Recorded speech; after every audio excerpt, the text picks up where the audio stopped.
Good evening. How you doing? It's bedtime story today. It's time for The Hobbit. We last left our Hobbit after those naughty trolls. Such bad language. And we're about to go to Rivendell, where they're going to take a short rest. You get to meet Elrond and the elves. And one cool thing about Bilbo is he went to his first adventure and didn't do too well. He made it out alive, but he wasn't really that good. But one thing he did find in the Trolls' Hoard was a sword. Connor, show him Sting. Yep, this is the sword. Yeah, maybe cling it so they can see it's metal. Hear it. Wow, alright, I guess be careful. Sure. Alright, show him how you maneuver there. Your sword wielding. There you go. Whoa. Don't hit Dad with it. Alright. So, are you going to take it to bed with you? Definitely not. Okay, so put it down and then head into bed and I'll read you the story. There you go. Show that too. No, we're good. Okay. We'll do that at another time. Alright, Chapter 3 for The Hobbit, A Short Rest. They did not sing or tell stories that day, even though the weather improved, nor the next day, nor the day after. They had begun to feel that danger was not far away on either side. They camped under the stars, and their horses had more to eat than they had, for there was plenty of grass, but there was not much in their bags, even with what they had got from the trolls. One morning they forded a river at a wide, shallow place full of noise of stones and foam. The far bank was steep and slippery. When they got to the top of it, leading their ponies, they saw that the great mountains had marched down very near to them. Already they seemed only a day's easy journey from the feet of the nearest. Dark and drear it looked, though there were patches of sunlight on its brown sides, and behind its shoulders the tips of snow peaks gleamed. "Is that the mountain?" said Bilbo in a solemn voice, looking at it with round eyes. He had never seen a thing that looked so big before. "Of course not," said Balin. "That is only the beginning of the Misty Mountains. And we have got to get through, or over, or under, or somehow, before we come into the wilder land beyond. And it is a deal of a way even from the other side of them to the lonely mountain in the east, where Smaug lies on our treasure." "Oh," said Bilbo, and just at that moment he felt more tired than he ever remembered feeling before. He was thinking once again of his nice, comfortable chair before the fire, his favorite sitting room in his hobbit hole, of the kettle singing, not for the last time. Now Gandalf led the way. "We must not miss the road, or we shall be done for," he said. "We need food for one thing, and rest in reasonable safety. Also, it is very necessary to tackle the Misty Mountains by the proper path, or else you will get lost in them, and have to come back and start at the beginning again, if you ever get back at all." They asked him where he was making for, and he answered, "You will come to the very edge of the wild, as some of you may know. Hidden somewhere ahead of us is the fair valley of Rivendell, where Elrond lives in the last homely house. I sent a message by my friends, and we are expected." That sounded nice and comforting, but they had not got there yet, and it was not so easy as it sounds to find the last homely house west of the mountains. There seemed to be no trees and no valleys and no hills to break the ground in front of them, only one vast slope going slowly up and up to meet the feet of the nearest mountain, a wide land the color of heather and crumbling rock. with patches and slashes of grass green and moss green showing where water might be. Morning passed, afternoon came, but in all the silent waste there was no sign of any dwelling. They were growing anxious when they saw now that the house might be hidden almost anywhere between them and the mountains. They came on unexpected valleys, narrow with steep sides, that opened suddenly at their feet, and they looked down surprised to see trees below them and running water at the bottom. There were gullies that they could almost leap over, but very deep with waterfalls in them. There were dark ravines that one could neither jump nor climb into. There were bogs, some of them green, pleasant places to look at, with flowers growing bright and tall. But a pony that walked there with a pack on its back would never have come out again. It was indeed a much wider land from the ford to the mountains than ever you would have guessed. Bilbo was astonished. The only path was marked with white stones, some of which were small, and the others were half covered with moss or heather. Altogether, it was a very slow business following the track, even guided by Gandalf, who seemed to know his way about pretty well. His head and beard wagged this way and that as he looked for stones, and they followed his lead, but they seemed no nearer to the end of the search when the day began to fail. Tea time had long gone by, and it seemed supper time would soon do the same. There were moths fluttering about, and the light became very dim, for the moon had not risen. Bilbo's pony began to stumble over roots and stones. They came to the edge of a steep fall in the ground, so suddenly that Gandalf's horse nearly slipped down the slope. "Oh, here it is at last," he called, and the others gathered round him and looked over the edge. They saw a valley far below. They could hear the voice of hurrying water and a rocky bed at the bottom. The scent of trees was in the air, and there was a light in the valley side across the water. Bilbo never forgot the way they slithered and slipped in the dust down the steep zigzag path into the secret valley of Rivendell. The air grew warmer as they got lower, and the smell of pine trees made him drowsy, so that every now and again he nodded and nearly fell off or bumped his nose on the pony's neck. Their spirits rose as they went down and down. The trees changed to beech and oak. There was a comfortable feeling in the twilight. The last green had almost faded out of the grass, and they came at length to an open glade, not far above the banks of the stream. It smells like elves, thought Bilbo, and he looked up at the stars. They were burning bright and blue. Just then, there came a burst of song like laughter in the trees. "Oh, what are you doing? Oh, where are you going? Your ponies need shoeing.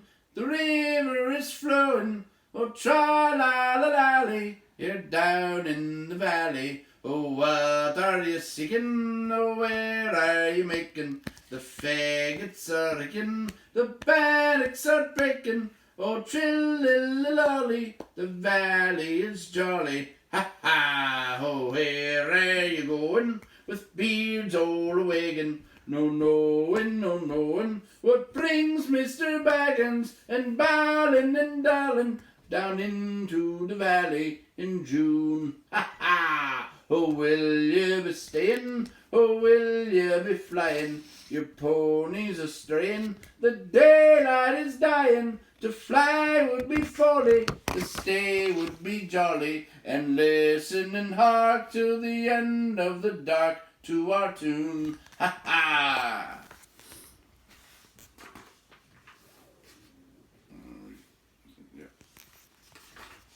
So they laughed and sang in the trees, and pretty fair nonsense, I dare say. You think it. Not that they would care. They would only laugh all the more if you told them so. They were elves, of course. Soon Bilbo caught glimpses of them as the darkness deepened. He loved elves, though he seldom met them. But he was a little frightened of them, too. Dwarves don't get on well with them. Even decent enough dwarves like Thorin and his friends think them foolish, which is a very foolish thing to think, or get annoyed with them. but some elves tease them and laugh at them, and most of all at their bears. "Well, well," said a voice. "Just look! Bilbo the Hobbit on a pony! Ha ha, my dear! Isn't it delicious?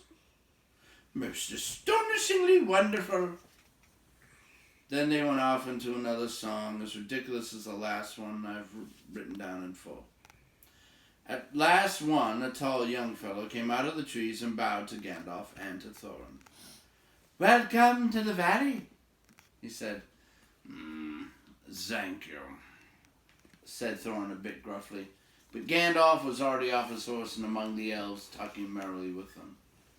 "You are a little out of your way," said the elf.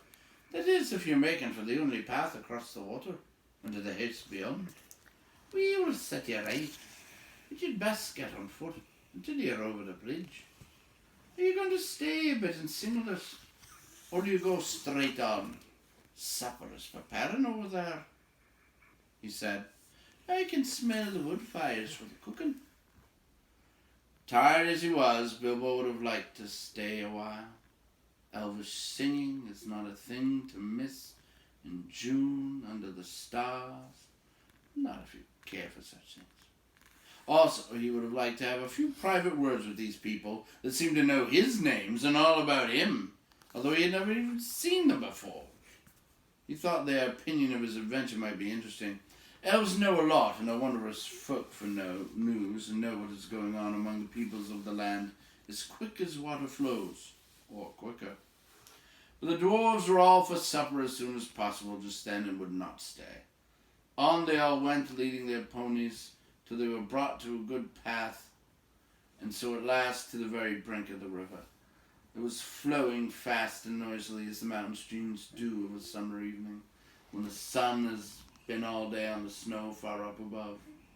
There was only a narrow bridge of stone without a parapet, as narrow as a pony could well walk on, and over that they had to go, slow and careful, one by one, each leading his pony by the bridle. The elves had brought bright lanterns to the shore, and they sang a merry song as the party went across. "Don't dip your beard in the foam, father," they cried to Thorin, who was bent almost on his hands and knees. "It is long enough without water in it." "Mind Bilbo doesn't eat all the cakes," they called. "He's too fat to get through keyholes yet." Hush, hush, good people, and good night," said Gandalf, who came last. "Valleys have ears, and some elves have over-merry tongues. Good night." And so at last they all came to the last homely house and found its doors flung wide. Now, it is a strange thing, but things that are good to have and days that are good to spend are soon told about and not much to listen to, while things that are uncomfortable, palpitating, and even gruesome may make a good tale and take a good deal of telling anyway. They stayed long in that good house, 14 days at least, and they found it hard to leave. Bilbo would gladly have stopped there forever and ever, even supposing a wish could have taken him right back to his hobbit hole without trouble. Yet there's little to tell about their stay. The master of the house was an elf friend, one of those people whose fathers come into the strange stories before the beginning of history. The wars of the evil goblins and the elves and the first men in the north. In those days of our tale, there were still some people who had both elves and heroes of the north for ancestors, and Elrond, the master of the house, was their chief. He was as noble and fair in face as an elf lord, as strong as a warrior, as wise as a wizard, as venerable as a king of dwarves, and as kind as some. He comes into many tales, but his part in the story of Bilbo's great adventure is only a small one, though important, as you will see if we ever get to the end of it. His house was perfect. Whether you liked food, or sleep, or work, or storytelling, or singing, or just sitting and thinking best, or a pleasant mixture of them all. Evil things did not come into that valley. I wish I had time to tell you even a few of the tales or one or two of the songs that they had heard in that house. All of them. The ponies as well grew refreshed and strong in a few days there. Their clothes were mended as well as their bruises, their tempers, and their hopes. Their bags were filled with food and provisions, light to carry, but strong to bring them over the mountain passes. Their plans were improved with the best advice. So the time came to Midsummer Eve, and they were to go on again with the early sun on Midsummer morning. Elrond knew all about runes of every kind. That day he looked at the swords they had brought from the troll's lair and said, "These are not troll make. They are old swords, very old swords of the high elves of the west, my kin. They were made in Gondolin for the goblin wars. They must have come from a dragon's hoard or goblin plunder. For dragons and goblins destroyed that city many ages ago. This Thorin, the runes named Oakrist, the goblin cleaver, and the ancient tongue of Gondolin, it was a famous blade. This Gandalf was Glamdring, foe hammer, that the king of Gondolin once wore. Keep them well. Whence did the trolls get them, I wonder?" said Thorin, looking at his sword with new interest. "I could not say," said Elrond, "but one may guess that your trolls had plundered other plunderers, or came on the remnants of old robberies in some hole in the mountains. I've heard that there are still forgotten treasures of old to be found in the deserted caverns of the Mains of Moria since the Dwarf and Goblin War." Thorin pondered these words. "I will keep this sword in honor," he said. "May it soon cleave goblins once again." "A wish that is likely to be granted soon enough in the mountains," said Elrond. "But show me now your map." He took it and gazed long at it. He shook his head, for he did not altogether approve of dwarves and their love of gold. He hated dragons and their cruel wickedness, and he grieved to remember the ruin of the town of Dale and its merry bells, and the burned banks of the bright river running. The moon was shining in a broad silver crescent. He held up the map, and the white light shone through it. "Oh, what is this?" he said. "There are moon letters here, beside the plain runes which say 5 feet high the door, and 3 may walk abreast." "What's a moon letters?" asked the hobbit, full of excitement. He loved maps, as I've told you before. And he also liked runes and letters and cunning handwriting. Though he wrote himself, it was a bit thin and spidery. "Moon letters are rune letters, but you cannot see them," said Elrond. "Not when you look straight at them. They can only be seen when the moon shines behind them. And what is more, with a more cunning sort, it must be a moon of the same shape and season as the day when they are written. The dwarves invented them, and wrote them with silver pens, as your friends could tell you. These must have been written on a Midsummer's Eve and a crescent moon a long while ago."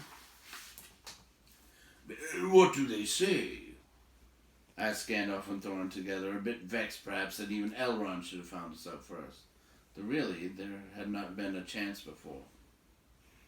And there would not have been another until goodness knows when. "Stand by the grey stone when the thrush knocks," read Elrond. "And the setting sun with the last light of Durin's day will shine upon the keyhole." Thorin Thorin, said Thor. He was the fathers of the eldest race of dwarves, the Longbeards, and my first ancestor. I am his heir. Then what is Durin's Day? Asked Elrond. The first day of the dwarves' new year, said Thorin.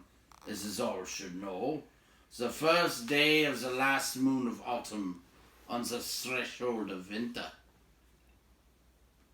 We still call it Durin's Day, when the last moon of autumn and the sun are in the sky together. But this will not help us much, I fear. For it passes our skill in these days to guess when such a time will come again. That remains to be seen, said Gandalf. Is there any more writing? None to be seen by this moon, said Elrond. And he gave the map back to Thorin and then went down to the water to see the elves dance and sing upon the Midsummer's Eve. The next morning was Midsummer's morning, as fair and fresh as could be dreamed. Blue sky and never a cloud, and the sun dancing in the water.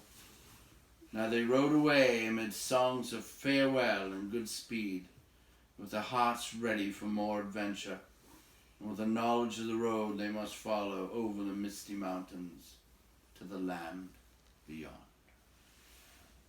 Good night.